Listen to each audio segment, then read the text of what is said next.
the state representative and institutions, various subject matter experts in health and in forecasts, as well as many other people from all walks of life that the Justice will share with us who those participants were. And we know that everybody was working under extreme pressure during this period, yet the time to contribute to this process and ensured at least that there was a diversity of considerations. So we are pleased then and thankful that the South African public in general showed a phenomenal interest in this particular issue. And we like to thank all South Africans who were able to provide the information for the inquiry to proceed. And reporting on each aspect of this, especially the live broadcasts and oral submissions, it did enable us, and we appreciated that the media showed such a keen interest, as well as was able to allow provide a platform for the diversity of the views and debate to be heard. And today we are grateful once again that you as members of the Fourth Estate are here with us and in the final journey of the report, and we'd like to thank the South African media for its support throughout this exercise. Ladies and gentlemen, let me just briefly indicate that, as we all know, the Commission took the decision to embark on this inquiry to help us as the commissioners and our stakeholders to better understand the many complexities surrounding whether to proceed with the local government elections as scheduled for the 27th of October 2021. And we did so by invoking, for the first time ever, the Section 14.4 of the Electoral Commission 51 of 1996, which provides that, I quote, the Commission may, if it deemed necessary, publish a report on the likelihood or otherwise that it will be able to ensure that any election will be, pending election will be free and fair, close quote. And in that, we shared with yourselves that the terms of reference for the inquiry were as follows. To summarize them, one was to review and assess all factors which may have a bearing on whether the elections will be free and fair. And secondly, to recommend any further measures the Commission may take to further ensure the freeness and fairness of the elections, which ensuring the safety of all the participants. The Commission earlier than today had the privilege of receiving a presentation summarizing the report from Justice Moseneke, and as well as the key findings.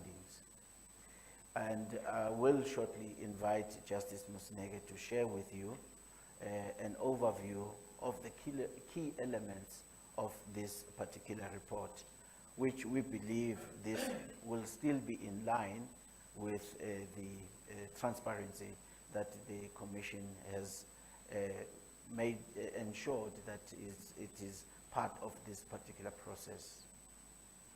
But what is clear is that the Moseneke inquiry has also significantly contributed to the national the conversation about what constitutes freeness and fairness of the elections. And the constitutional complexities involved in elections, including balancing of legal and social aspects of our democracy, have indeed clearly emerged during this particular process. And what has also emerged is the significant difference of perspective on this matter from the wide range of the people who made submissions, in particular the South African community.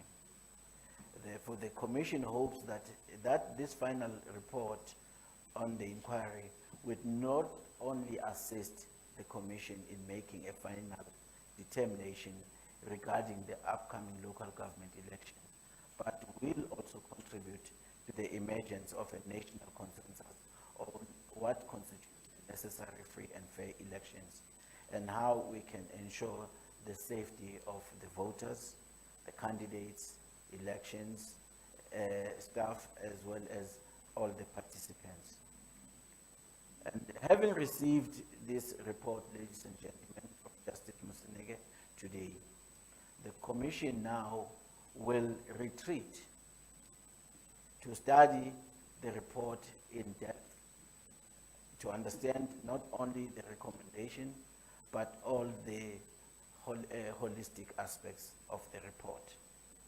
And we have noted that it's a weighty report, Justice, and on a weighty matter that will require a weighty consideration on our part. And over the coming days, it is the intention of the Commission to study the inquiry report in depth.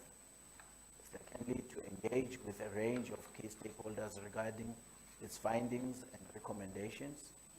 And this will include our key stakeholders, that is political parties, via the political party liaison committee system, along with the various key role players.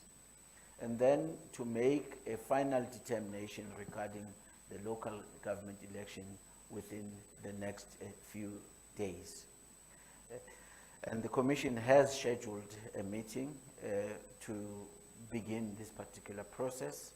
And in the meantime, the Commission has come to agreement, agreed that the report, to publish the report on the website today in the interest of transparency and furthering this national discussion. So people would be in a position, Justice, to apply themselves to the report alongside us as the Commission when we are looking into the report. Until then, the Commission is in a position to make its final pronouncement on the report. Ladies and gentlemen, the Commission is acutely aware of the weight of its responsibility to find the correct balance between protecting people's lives and safeguarding our democracy project. And we are without any shadow of doubt of the view, the work of Justice Musenege has actually greatly enhanced our national discourse on a free and fair election, especially within the abnormal circumstances we find ourselves. Once again, on behalf of the Commission, let me express our gratitude and appreciation to you, Justice, and your team, and I thank you. Thank you very much, Chairperson. At this point in time, may I invite you, Justice Musenege, to deliver to the nation a summary of your determination. Thank you. Dr. Masuku, thank you. Chairperson, and indeed all members of the Commission who are here present, and fellow members of the team who are all here present. This morning I handed this report to the chairperson of the Electoral Commission. It will be remembered that the report had been commissioned by the Commission in terms of Section 14.4 read together with Section 5.2 of the Electoral Commission Act. These provisions authorize the Commission to publish a report on the likelihood or otherwise that a pending election will be free and fair. The need for the report was triggered by the onset of COVID-19 pandemic. The outcome of the report is of course not binding on the Commission, which retains its constitutional and legislative mandate and duty to decide the conduct of elections in the country. It is, however, appropriate that this report was prepared, and therefore we acknowledge this, together with a very diligent and professional support of young attorneys and advocates, Ms. Bilabakhin Kekana, Ms. Catherine Krieger, Ms. Fatima Mohammed, and Tabang Mabina, Mr. This report was prepared in great haste, in part because of the tight electoral timetable of the Commission. Even so, the current report runs through 120 pages and traverses considerable material on the contextual background, the applicable law on local government elections, the COVID-19 pandemic, and its likely impact on free and fair elections. It covers and traverses the right to life, to bodily and psychological integrity, access to health care, which are self-evidently threatened by the ominous rate of infections, the hospitalization and deaths associated with different recurrent waves of the COVID-19 pandemic. About that a little more very shortly.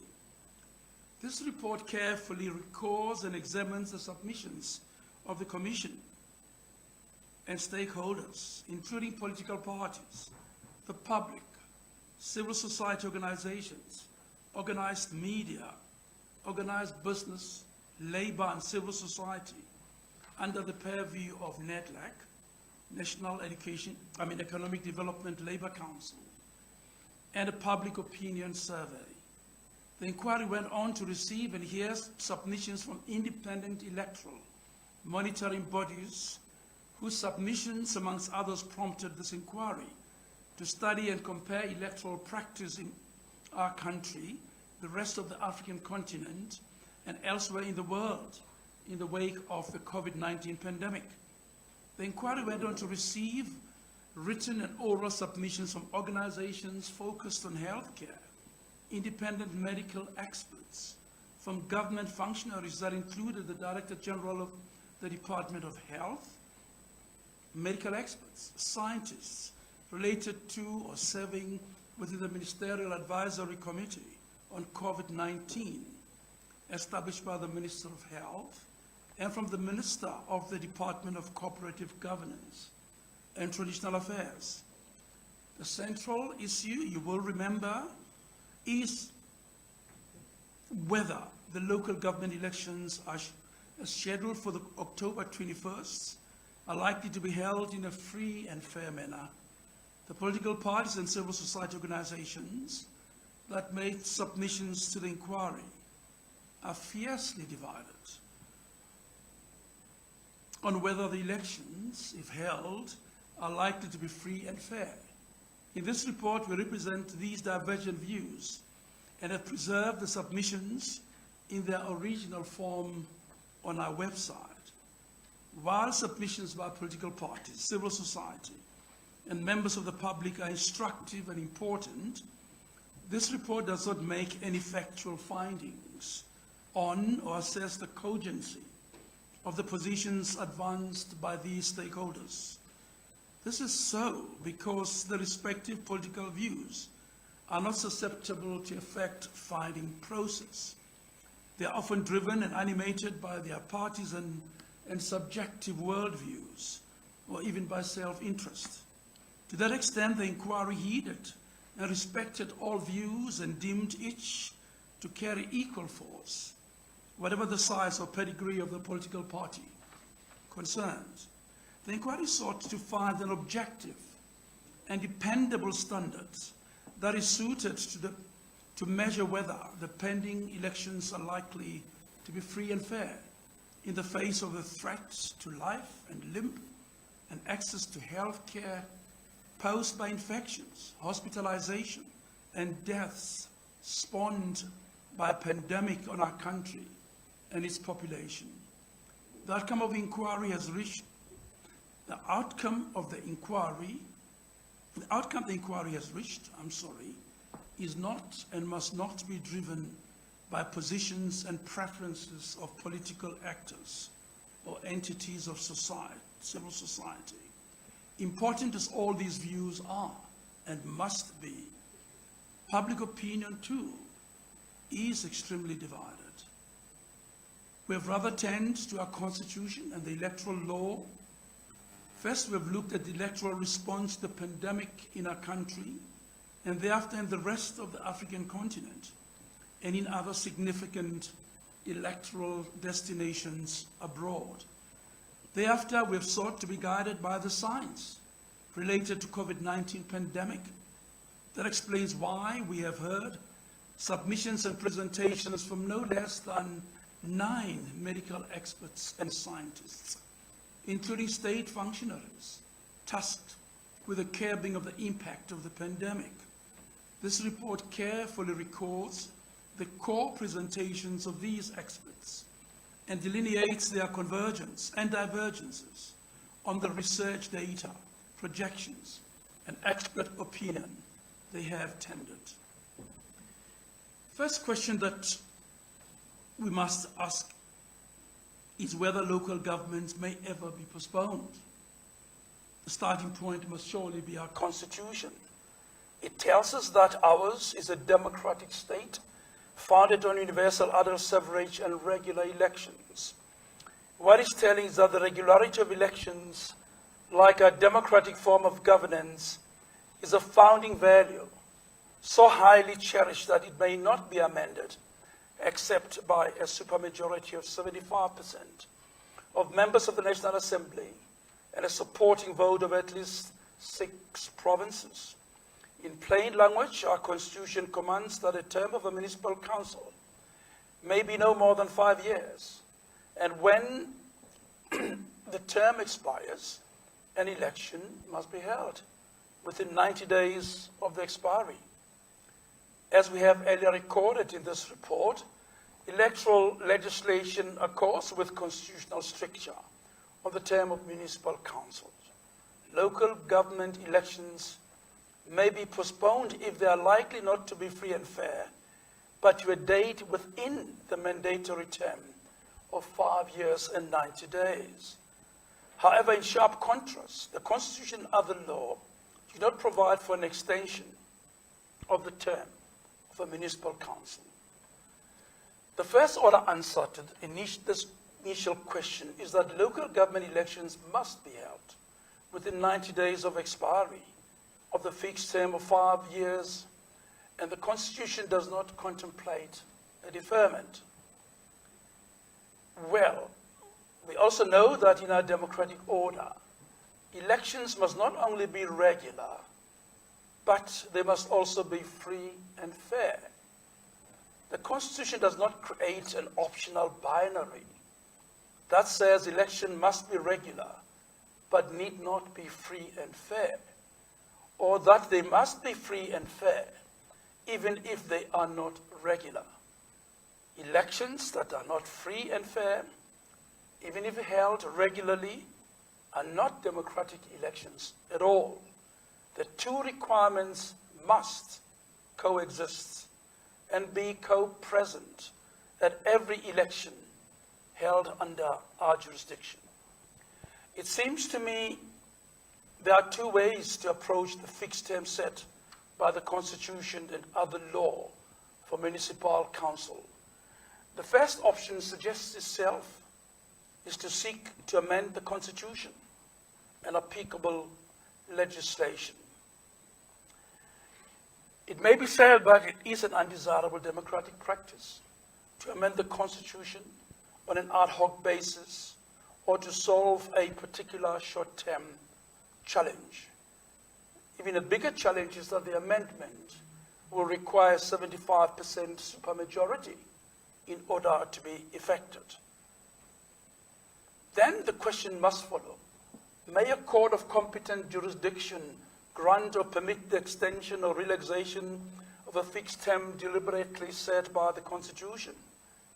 Happily, our current assignment does not require us to answer that difficult question, which we respectfully leave for courts to decide.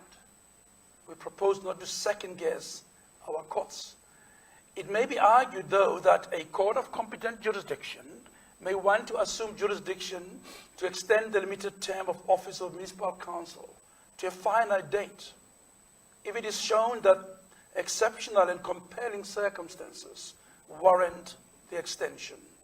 Such circumstances could include elections that are likely to be a nullity because they were not free and fair, or dire circumstances like a pandemic that massively threatened life or limb, or other consideration of necessity that render compliance with the constitutional dictate impossible or exceptionally hazardous. Well, we then tend to what is quite obvious. Would the local government elections of October 2021 be free and fair? What our current assignment requires us to answer is whether the local elections set for October 2021 are likely to be free and fair. Having considered all the submissions of stakeholders, applicable law, research on electoral practice during the COVID-19 pandemic, and the related science, we conclude that it is not reasonably possible or likely that the local government elections scheduled for the month of October 2021 will be held in a free and fair manner as required by the peremptory provisions of the Constitution and related legislation. And we go further to find that the scheduled elections are likely to be free and fair if they were to be held not later than the end of the month of February 2022. But what are the grounds for this decision? The first, when an election has been called, the Commission must prepare a timetable for elections. Any act required to be performed in relation to the election must be performed by no later than the time stated in the election timetable.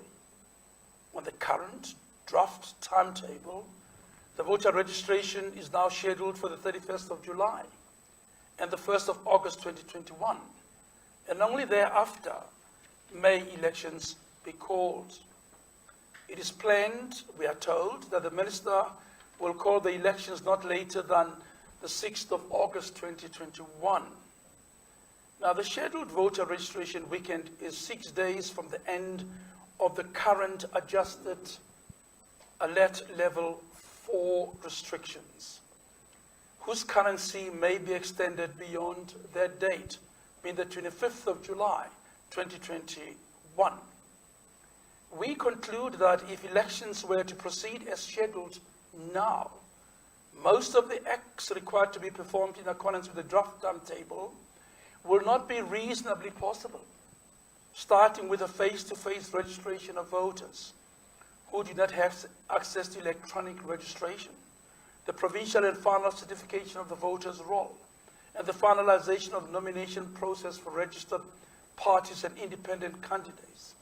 This is so because the subsisting lockdown restrictions will stand in the way of parties and independent candidates accomplishing acts prescribed by the timetable and electoral laws. The next reason, from March 2020 until June 2021, the Commission approached the Electoral Court on 8 occasions to seek orders postponing the holding of by-elections. The Court granted the orders on each case. The Commission's first application was brought 2 days after the President announced that a national state of disaster was being proclaimed to deal with the COVID-19 pandemic. The remaining 7 applications were brought when the country was placed under alert level 2 to 5. And for these applications, the Commission advanced 4 broad bases for seeking the postponement: that its work will be hindered in preparing for and conducting the by-elections in a free and fair manner, that infections spreading through the holding of election activities not make it possible for elections to be safe, that the government's measures and efforts to curb the spread of infections would be undermined, that restrictions on gatherings or political activities would impede free and fair elections. And fourthly, that the population was more aware about the risk of infections, coupled with the existence of highly transmissible new variants of the virus. There was a real possibility that the voters would have stayed away from the polls. Now, this report finds no fault in the attitude of the Commission, as just described. Much as the Commission has often proclaimed that it is technically ready to conduct elections, historically it has also made correct call that measures promulgated by the government to curb continued spread of the pandemic had an adverse impact on the likelihood of the by-elections being free and fair. The concern is justified that under a state of national disaster, with restrictions in place on the movement of persons and gatherings, political parties and independent candidates will not be able to freely participate in the forthcoming local government elections, and voters will not have the opportunity to exercise rights that are essential to the conduct of free and fair elections. The concern is heightened when South Africa is placed under an alert level that imposes more severe restrictions during the run-up to and at the time earmarked for local government elections. Freedom to participate in elections is an element fundamental to the conduct of free and fair elections. This includes the freedom to canvass, to advertise, to engage in activities normal for a person seeking election.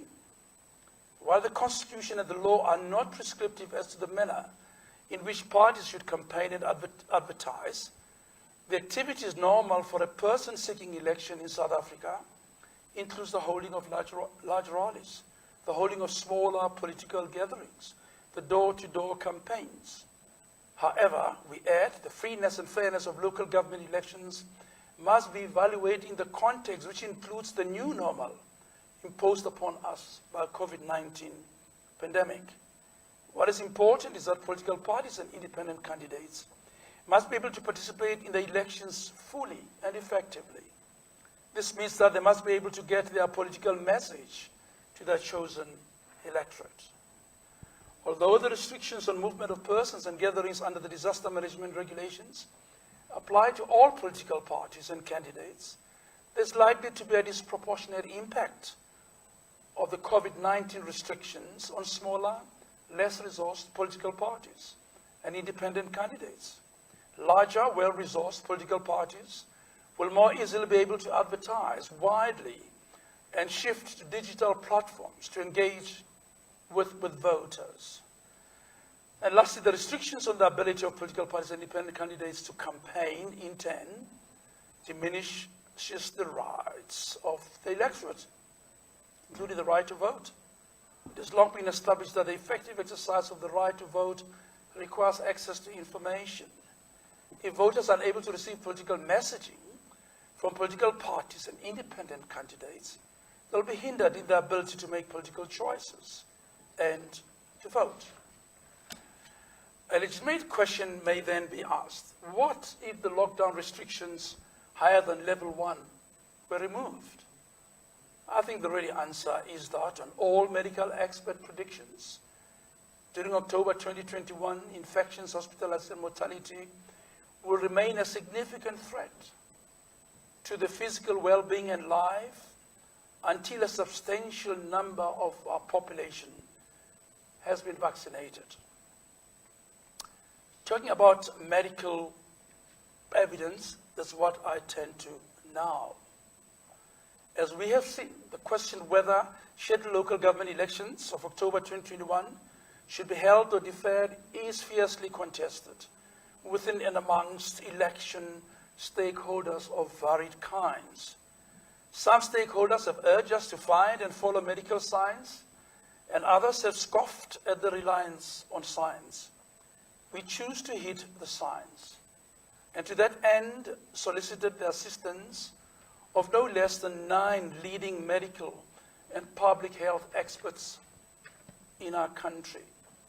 They are Dr. Aslam Dasu, Dr. Farid Abdullah, Professor Shabir Madi, Dr. Sandile Buthelezi, Director General of Health, of the Department of Health, Professor Salim Abdul Karim, Dr. Jackie Moy, Professor Shital Silal from the Advisory Committee of the Health Department, Dr. Harry Moultrie from the National Institute of Communicable Disease, and Professor Susan Goldstein. The material presented by the scientists displayed substantial convergence. The differences among them are limited in the main to the likely trajectory of the virus and the resultant infections, hospitalization, and deaths in October 2021 compared to February-March 2022. We set out briefly the convergence and later individualized divergence on the predictions. The experts are at one that available data shows that the country is amid a third wave of COVID-19 infections. By the time the oral hearings were held, the Delta variant was the dominant strain of the virus in South Africa and indeed in the world. Hospital admissions and deaths followed the rise of infections. It is difficult to predict the trajectory of the pandemic, experts tell us, with any certainty for many reasons. The virus is constantly evolving. Its variants are unpredictable, and they are not going away anytime too soon. There are variable geographic areas of high infections as infections spread. The uncertainty is worsened by the population's COVID-19 fatigue. That means that the population is not consistently adhering to the recommended non-pharmaceutical interventions. Next, the expert drew attention to rising infections and the impact on hospitalization and mortality. The Delta variant can spread much faster, and large numbers of people need hospitalization and medical care. During the second wave of the pandemic, the hospitalization, we are told, rose very rapidly. Professor Abdul Karim stated that anything that exacerbates the spread of this variant just makes matters much worse. Professor Mahdi made identical observations of a rising third wave. Around 7 June 2021, 5 of the 9 provinces were experiencing this third wave. However, he added, natural immunity may not at this stage be relevant if there are further variations of the virus that may make it resistant to immunity from past infections. Then the experts turned to capacity of the health system and excess mortality. In dealing with the rising wave, Dr. Abdullah reflected on the ability of the health services to respond to COVID-19 pandemic. He measured the response of the health services during the first and the second and third wave. Using this information, consider the capacity of the health services to deal with the fourth and future waves to be unsatisfactory and inadequate. Dr. Dasu added that the country's healthcare system has not been able to create special capacity to manage the third wave, and it's unlikely that it will be able to do so in the fourth wave. The national response reveals deep dysfunctions in governance, he says, and a poor state capacity in what should be regarded as a public health emergency. The experts continue to agree that there is a significant undercounting of COVID deaths in our country. Underreporting is extensive, they say. Deaths are underreported because hospitals are often remarkably busy, or they are not very well suited for the job. The excess death reports produced by the Medical Research Council provide a good lens through which one can observe the trends of the pandemic through the mortality rates. The effect of the underreporting of excess deaths is that threat to life and limb is much higher than the official number of COVID-19 deaths suggests. The official mortality rate from COVID-19 then was reported around 58,000. The excess mortality rate from the Medical Research Council, however, records a figure as high as 180,000. On this account of excess mortality, it seems to us that the actual figures of COVID-19 mortality are about 3 times higher than the official reports of deaths. Dr. Dasu added that it was common cause amongst the scientific community. And on our inquiry, we got comparable excess mortality figures that were presented to the inquiry by Professor Silal, Dr. Moultrie of the Modeling Consortium. Another common position of the experts is that patterns or subsequent waves of infections tend to be similar and follow a similar trajectory to that of infections in the first and second waves in our country. On the assumption that no new variant will emerge from now until October 2021, October 2021 will be a period of low infections. This means the present Delta-driven third wave is predicted to peak and thereafter decline during August and September 2021, depending on varied trajectories of different provinces in our country. If this pattern holds, they all agree that October 2021 will be a period of relatively low transmission. And what about community immunity and vaccines? The experts tell us that vaccines are better at protecting against severe disease and death than at protecting against mild symptomatic illness. If one makes one important assumption, that virus does not change, then it will be worthwhile to try to get some level of community immunity, which will substantially reduce the risk of hospitalization and death in our country. Currently, South Africa has one of the lowest vaccination rates in the world, they tell us, and the highest rates of COVID-19 fatalities. With varying emphasis, the experts agree that it is necessary to strive for community immunity, and that given the vaccination rate, it will not be possible for South Africa to achieve community immunity by October 2021. All experts agreed with Professor Madi that there is an extent of natural immunity derived from previous infections with the Beta and Delta variants, and this will play a role in the situation going forward. They added that the United Kingdom is having another surge of infections, but the death rate is flat. South Africa must get to that stage, they say. South Africa is behind the global rate of vaccination. South Africa must reach a stage where there is a decline in deaths.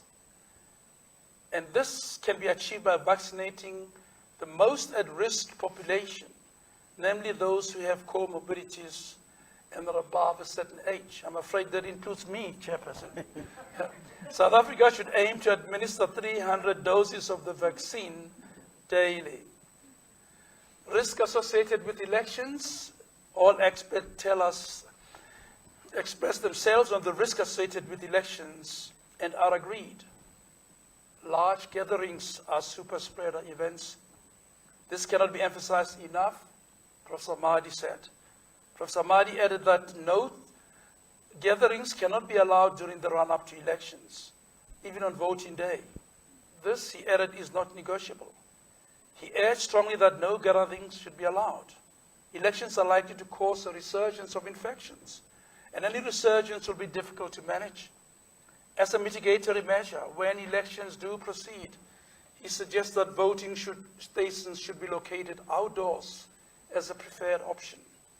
Professor Abdul Karim speaks of 5 risks of transmission that arise with election activities: occupational exposures for the commission staff and campaign staff, door-to-door visits, small group meetings, large group rallies, marches, and voting day queues and polling booth risks.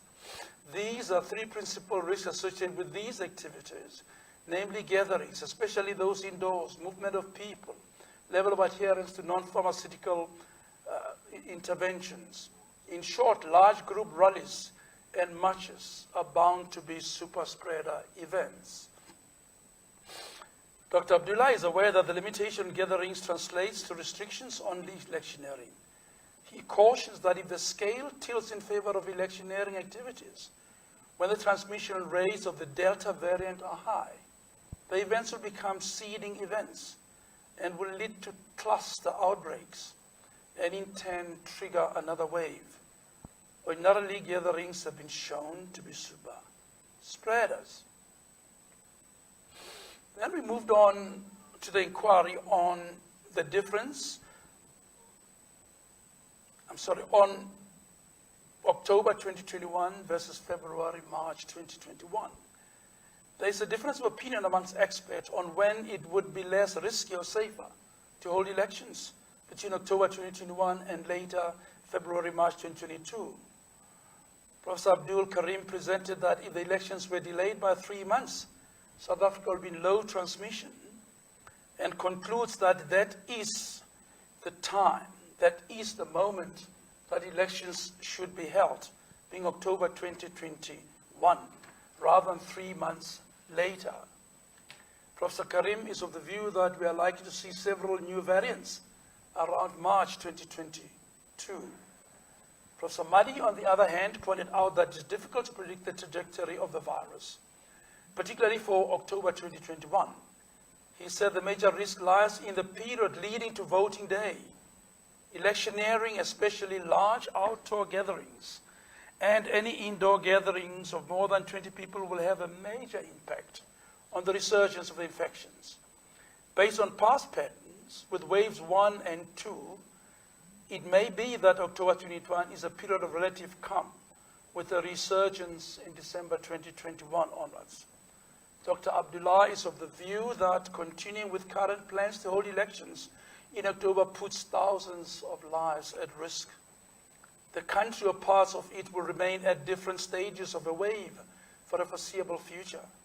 He recommends that elections be postponed until mortality rates decline. The country must reach a stage where there is a flattening of hospitalization and a mortality curve. Conducting elections in February, March will certainly save more lives than in October 2021 because of higher levels of vaccination and related immunity.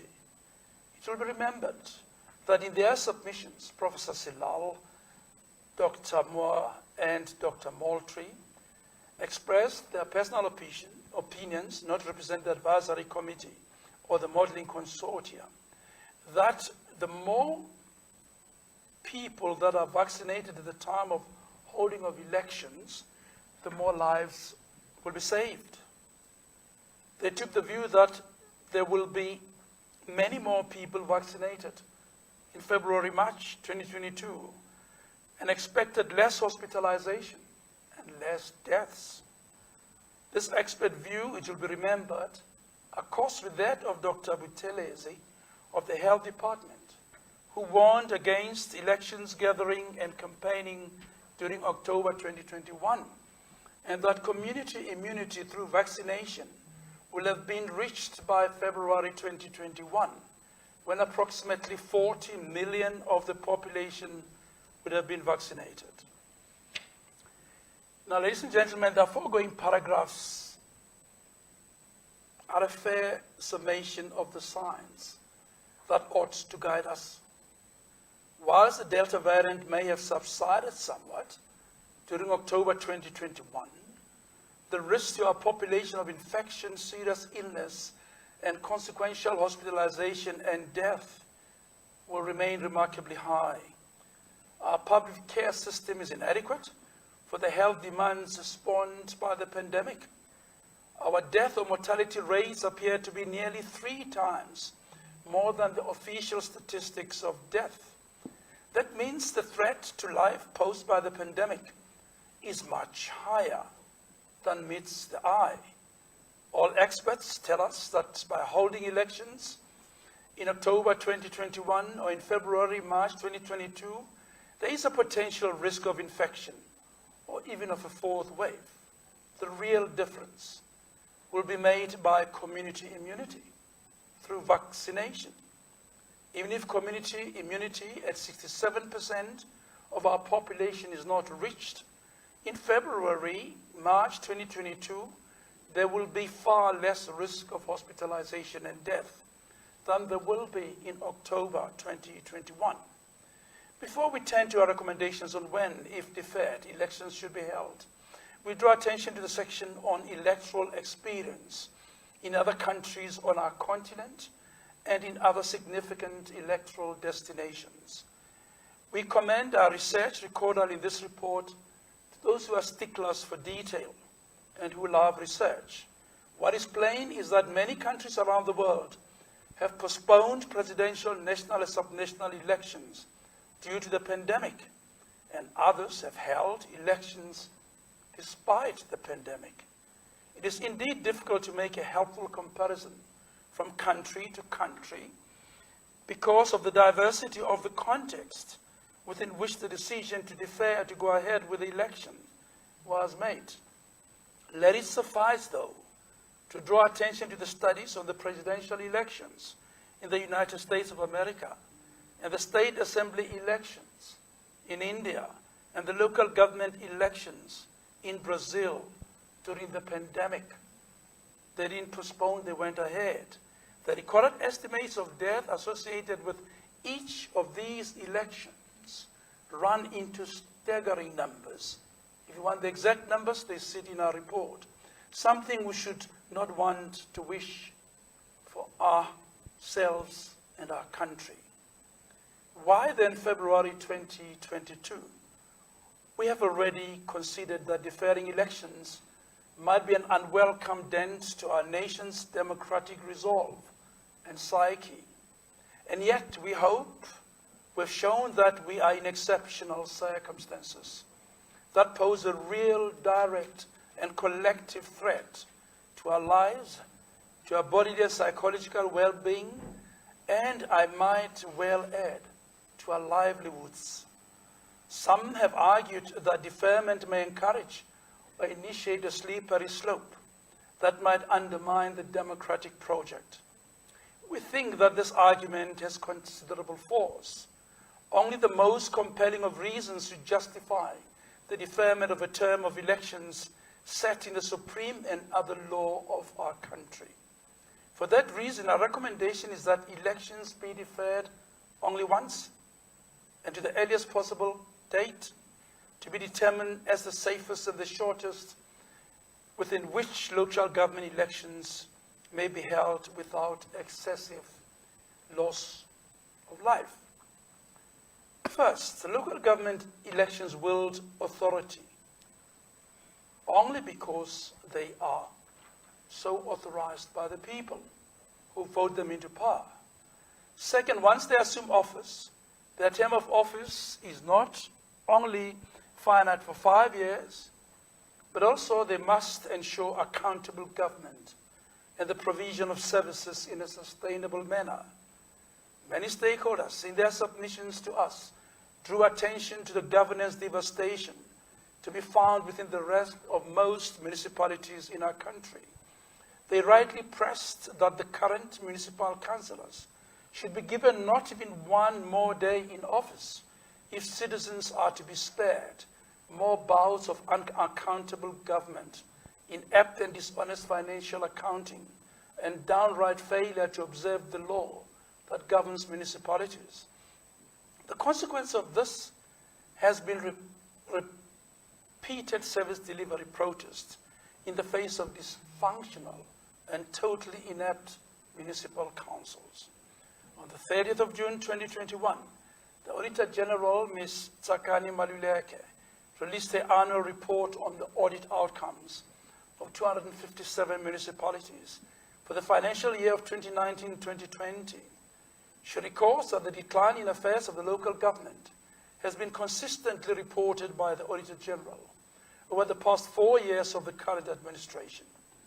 The Auditor General bemoans the fact that there's been little evidence that the messages of the Auditor General have been taken to heart. It is saddening that the Auditor General finds that most municipalities are in a worse position than at the beginning of the administration term in 2016-2017. The Auditor General's report concludes that a clarion call for ethical and accountable leadership to drive the desired changes to bring about an improved local government. These are powerful considerations that ordinarily should militate against deferment of elections. At a local government level, South Africa is due for a reset. And ordinarily, local elections would be that reset button. We acknowledge that elections should be held soon, but it cannot be at any cost. On all expert evidence, many, many lives are likely to be lost unless we reach a certain level of community immunity. The nearest point of safety will be February 2022, when there is likely to be a high level of community immunity. The postponement, therefore, should be no longer than it is strictly and reasonably necessary to save lives and limb. And lastly, the additional benefit of keeping the deferment as short as 4 months to February 2012 is that it will allow the newly elected municipal council to approve the annual budget for the new financial year. Although the annual budget cycle will commence before the elections are held in February 2022, the benefit of a short postponement is that the newly elected municipal councils will be in a position to consider the annual budget to be tabled in April 2022 and to approve the annual budget before the start of the new financial year on 1st July 2022. The incumbent municipal councils will need to commence the budgetary process and should do so in accordance with the integrated development plans for their municipalities. The assignment for which we have been tasked includes indicating additional measures that the Commission may have to implement to realize free and fair elections within the COVID context. The measures we suggest are in line with our recommendation that local government elections be deferred to February 2022. And we have drawn upon international best practice to add to the already meticulous measures that the Electoral Commission suggests. Conclusion: having considered all submissions of stakeholders, applicable law, research on electoral practice during the COVID-19 pandemic and the related science, we again repeat, we conclude that it is not reasonably possible or likely that local government elections scheduled for the month of October 2021 will be held in a free and fair manner as required by the peremptory provisions of the Constitution and related legislation.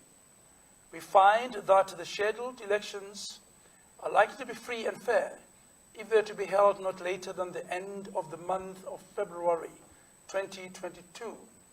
We have also made recommendations on how free, fair and safe elections may be held in February 2022. Should the Commission accept these recommendations and seek to implement the outcome of this inquiry, it is self-evident that it must approach with deliberate speed a court of competent jurisdiction to seek a just and equitable order to defer the local government elections to a date not later than the end of the month of February 2022, and on such terms as the Honourable Court may grant. I thank you. Justice Msaneke, thank you very much. Thank you, Justice. Sorry. May I please invite the chairperson of the Electoral Commission just to make a few remarks.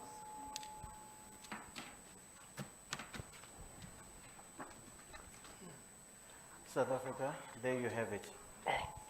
I think as the Commission, we feel very much pleased with the thorough work that has been conducted by Justice Mosineke.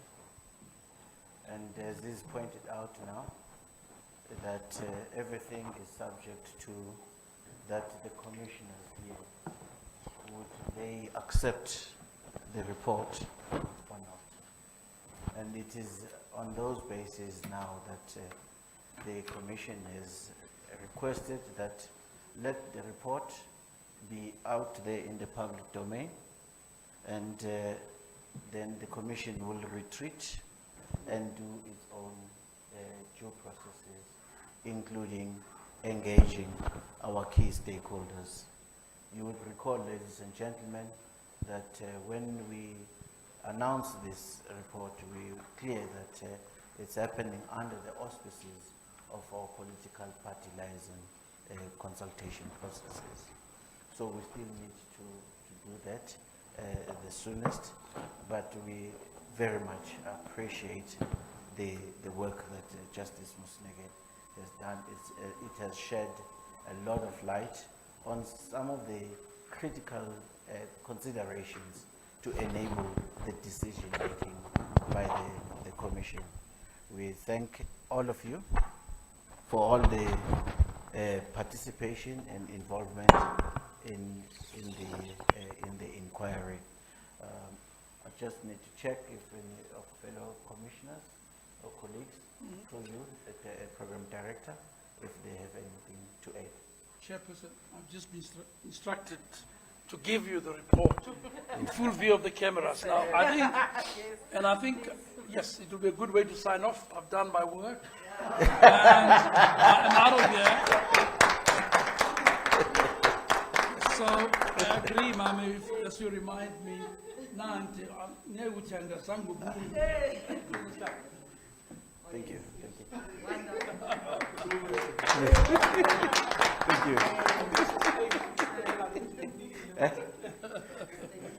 Yes, I think even the PFMA will see that something was delivered.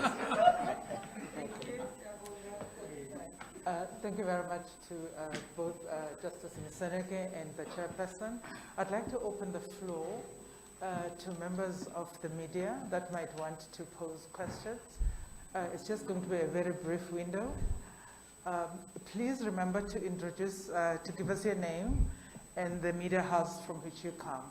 Thank you very much. I can see you, sir, over there.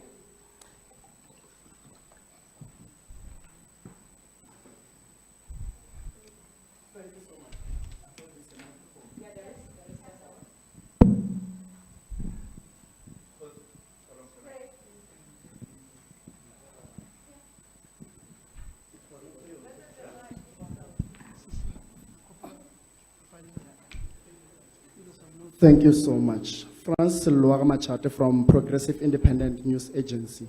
To the Electoral Commission, the first question is, when you received this report this morning, what was the first thing that came into your mind? I know you will want to actually go through it and look at it thoroughly, but what was the first thing that came into your mind?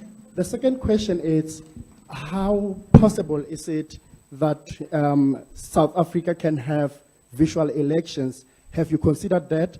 And how soon can we have that, if possible? Thank you. Thank you very much, Franz. I then go to you there. I can see you after that. I can see you, Mbali. Is it working? Please go ahead. Hi, it's Natasha Puri here from SABC News. I've just got a couple of questions, and please bear with me, Memasugu. First and foremost, when will the IEC then come back to the general public and members of the media to share the final outcomes of this report by Justice Musineke? And furthermore, in terms of the legislative framework, if you'll just explain to us in a layman's terms. So my understanding is that the last local government elections were on the 3rd of August, right, 2016. The 3rd of August 2021 marks 5 years, right? 90 days will then end in November, right? And of course, Justice Musineke had recommended that elections take place in February.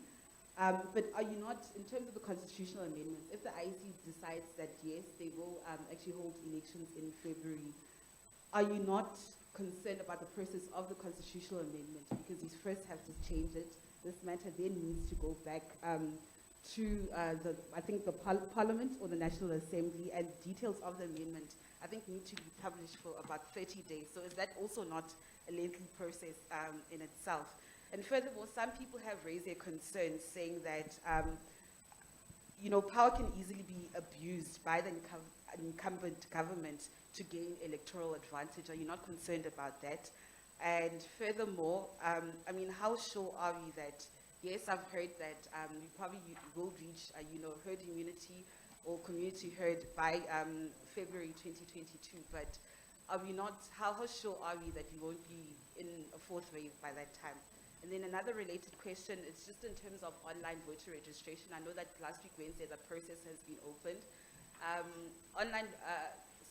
online registration, voter registration has been postponed to the 31st of July and the 1st of August. Does this now mean that because online registration is open, will we still see people physically going to voting stations, to amend their addresses on the 31st of July and the 1st of August? And in terms of the numbers as well, how many people voted online?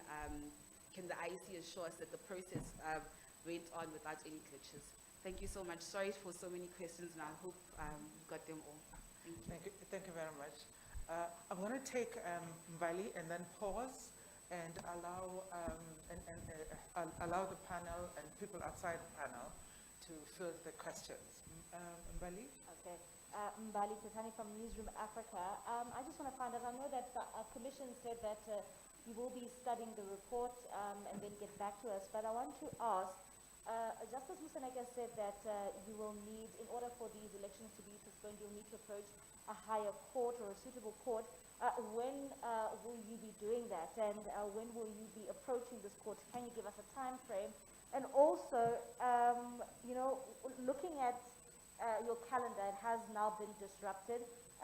What does it mean now for your plans as the IEC? Because you've already had, the launch of the elections. We've seen that take place. You have said you are technically ready, but how has this now affected your plans going forward as the IEC? And do you have the capacity now to even look into moving these elections on, in terms of planning for the IEC when you move these elections to February 2022? Thank you. Okay. Chairperson of the Electoral Commission, those are the questions. Please take as many of them as you can, and then the rest we will apportion as necessary. Thank you, Program Director. Once again, let me thank all the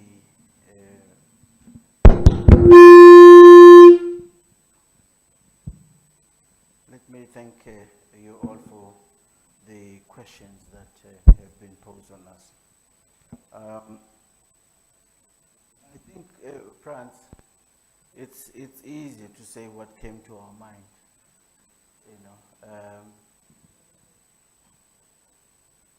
We, as the Commission, identified a particular challenge and a problem, and we were humble enough to say that even our collective wisdom let us put a due process to enable us to arrive at a particular decision, which a process would be transparent. We realize the diversity of the views from all our stakeholders, which comes out very clearly in the report, that yes, we remain with diverse opinions and views. But we then said, let us seek an independent, autonomous authority to advise on the matter. And therefore we thank Justice Musaneka and the team that we actually have received a counsel. And so the next questions that have been raised by both Sis Natasha and Sis Mbat, they now are saying, what are you going to do? And this is where we are saying, as the Commission, allow us to retreat so that we can properly apply ourselves to this comprehensive report and document that is before us. We don't want to do, we want to do justice to it. What we've done is, we had various options. Ordinarily what happens is, when a report is done, it's delivered to the commissioning authority, and then you shake a hand with the party that has prepared the report and say, I'm going to apply myself quietly, and then you only come out later if you ever do. We've done it unconventionally to say this has been a people's process, transparent and in the hands of the South African stakeholders. As soon as justice you complete, let's release the report. Let's all apply ourselves to it. But for us, we will be looking at the questions, that are now pertinent. What are the next steps? And in the time we've had, which was on the mid-morning today, and preparing for this media, we have not yet converged. And as the Commission, we've worked on collective determination of things. We've converged on that. Let us make it public. Let us share it with everybody while we take the time to have a look at it and apply ourselves appropriately before we come to any conclusion. Now, I think, Natasha, the question as to whether we're concerned about the constitutional amendment, and I stand to be corrected, but my understanding is that that is one option. However, in terms of the report, there's no requirement for the amendment. What we are required to do is to consider to approach the appropriate competent court and place our case as we have done, in the cases of the by-elections. And now, there are also other questions that are outside our competency. I think what we have here is the best that we could receive in terms of advice, but nobody can guarantee, not even the department responsible for immunization could guarantee that we will have the community head that is requisite. However, I think we need to take a much more optimistic position, and which is on the basis of the evidence that has been before us, to then say what we make of Justice Musuneke's conclusions with respect to that.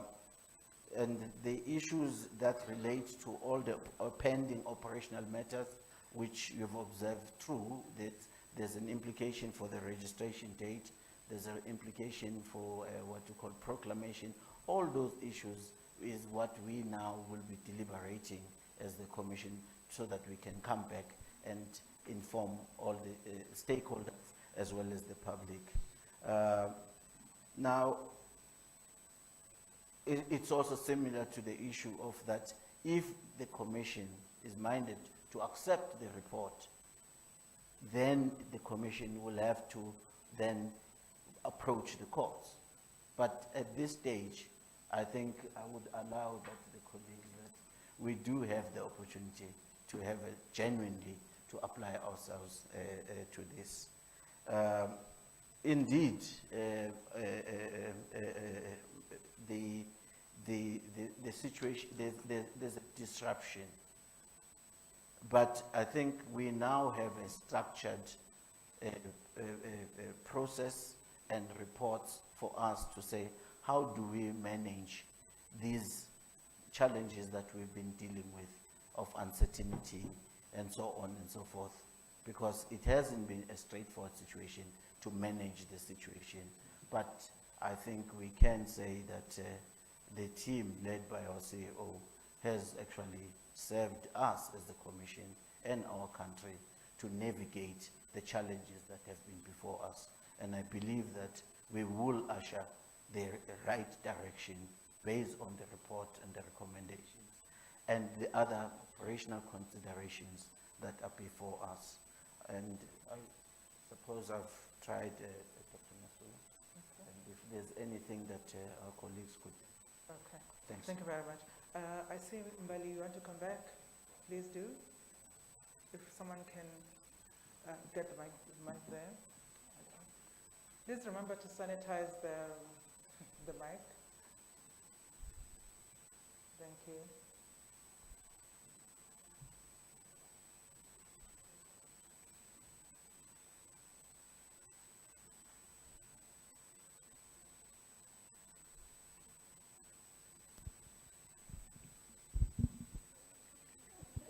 Okay. Mbali again from Newsroom Africa. My question is to Justice Moseneke. You were quite adamant on selecting no longer than February 2022 as the most appropriate time to hold the local government elections. I know you said you based your report on mostly what medical experts had to say. How confident are you, based on your report, that February is the time, that no longer than February, that these elections need to take place? Thank you. Okay, thank you. Natasha, you want to come back?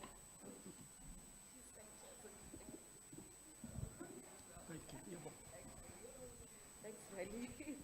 Okay, Mr. Mashinini, can you just please answer my question on online voter registration?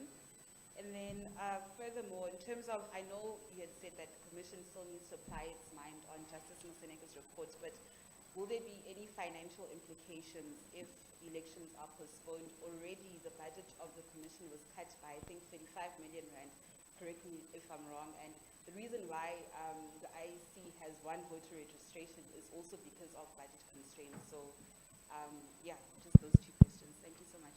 Okay, thank you. Franz? Franz is over here.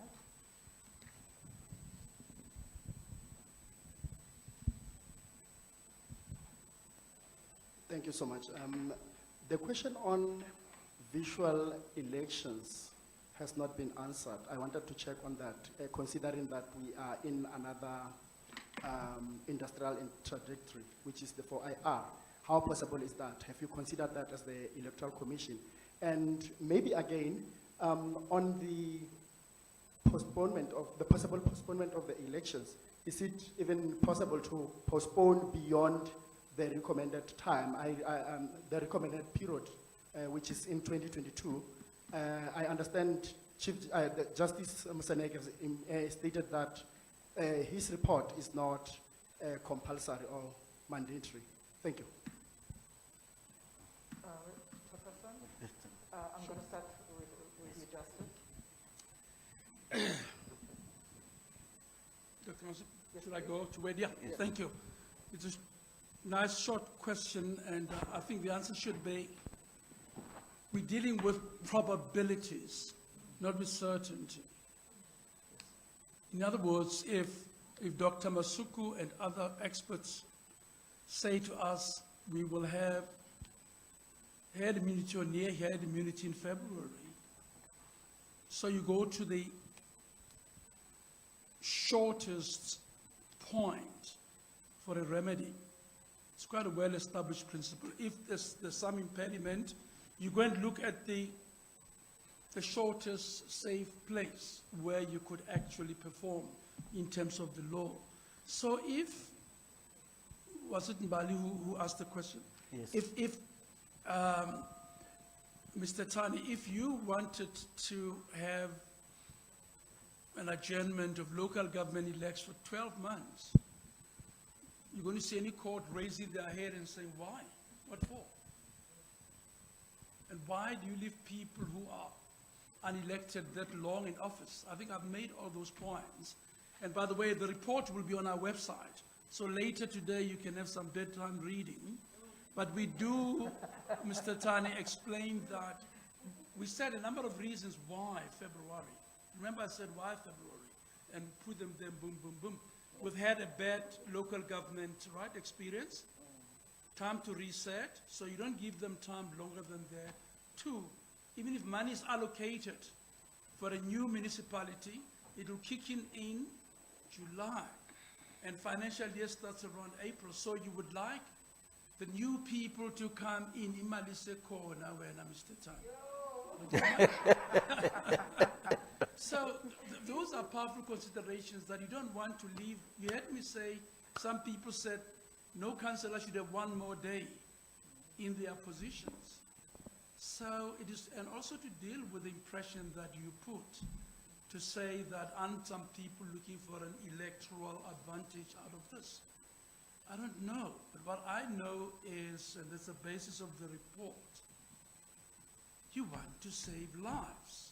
And you have a large collection of doctors who tell you the best time you can save lives, this is the window. And most of that is driven by, hopefully, immunity. But the numbers, as you've seen in the report, are much, much higher than meets the eye, as I've said. So, yeah, we should try and save lives. And we should have elections the soonest, but not at all costs. That's the point that I've been made. So I hope you'll find time to look at the whole report. And as I said, it might make good bedtime reading. Thank you. Thank you very much, Justice. I am going to ask the CEO of the Electoral Commission to deal with the following questions. The question around e-registration, the question on the financial implications to the Electoral Commission. Should the Commission be minded to adopt the recommendations of Chief Justice Seneke? I think I've just given you a new designation, Justice Seneke. Okay. That's and then good. if you can please also talk about the road we've traversed around electronic voting. Thank you, CEO. Thank you very much. Thank you very much, Commissioner Masuku. The issue of online registration, it was never intended to be a replacement modality for registration. It is in fact a complementary system we introduced. So the physical registration of voters possibly at registration stations. Okay? Just put it up. Oh, okay. I thought I'm preaching. But the point that I was making is that the online registration was never conceptualized as a replacement modality. It is in fact a complementary modality to supplement existing methods. It cannot in and of itself replace physical forms of registration. The access to the digital economy in our country is uneven, and therefore it can never be that online registration is the sole mechanism of registering people. Indeed, there will be budget implications, but the Commission is alive to the fact that South Africa is in a less than ideal fiscal position, and in calculating the impact and making requests to Treasury will take options that don't demand handsomely on the national fiscals. So we'll try to be as reasonable as we ought to be given the competing social needs in the country.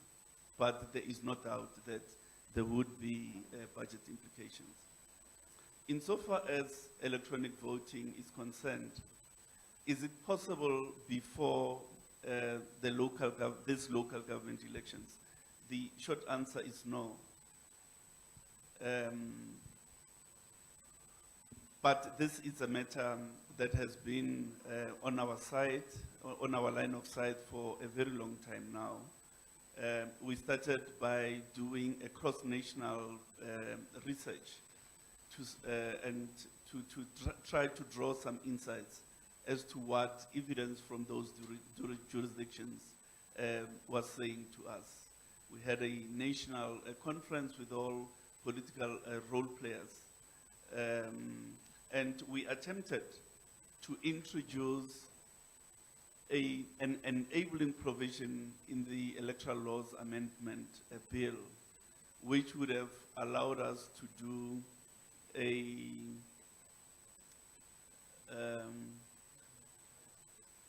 which would have allowed us to do a pilot in select wards across the country.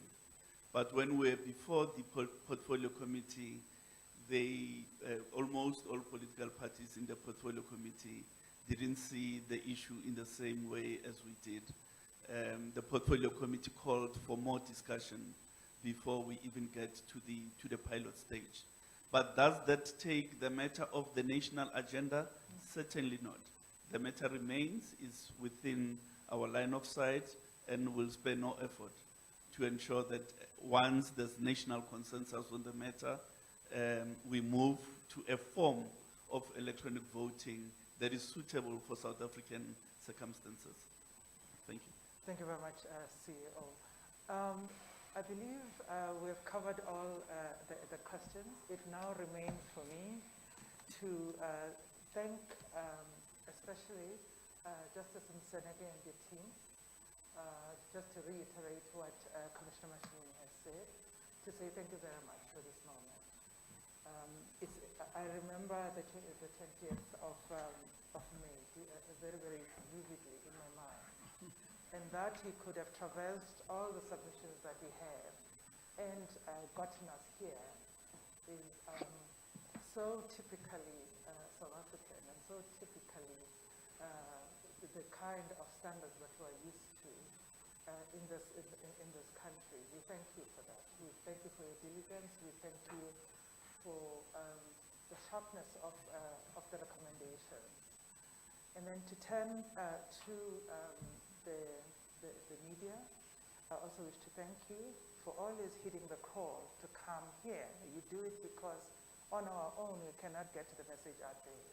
On our own we could not have garnered the submissions that we did. We did so with your help. You brought people, Justice Mseneke, so that they could engage with Justice Mseneke, put their views forward, be heard, and today we have a report. So I thank you profusely on behalf of the Electoral Commission. And of course to members of the Electoral Commission, if I were to be allowed to thank you, we'll probably be here until the following day. Just to say, it's always amazing to see what it is that you do and what you put yourself through for this country. And I want to be the first and standing on a mountain to say thank you very much for your work, for your dedication, for everything that you've sacrificed in order to service this nation. And with those words, ladies and gentlemen, I wish to bring this press conference to a conclusion and wish you safety. The COVID-19 is still a reality, folks. Don't get tired of wearing your masks. If you can double mask, all the better. And please sanitize. And thank you very much. Have a wonderful afternoon. Take care.